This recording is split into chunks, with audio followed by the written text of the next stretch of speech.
কি হচ্ছে মা বলো? বাবার জন্মদিনে পায়েস করবে বলে রেখেছি, দুধ নিয়ে রেখেছিলাম, তো খাওয়া হয়নি।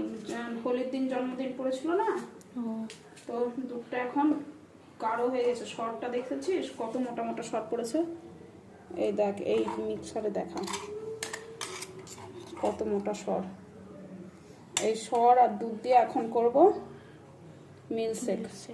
ঠান্ডা ঠান্ডা। এখানে কাজু কাটা আছে, আপেল কাটছে মা এখন, আর কলা আছে এখানে। এগুলো দিয়ে মিল্কশেক হবে।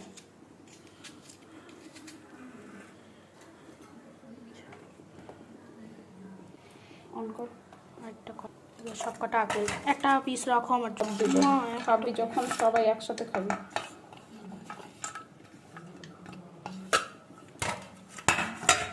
এবার যাবে চিনি। এবার ভালো আছে, ব্রাইটনেস কম দিয়ে রেখেছিল। চিনি 2 চামচ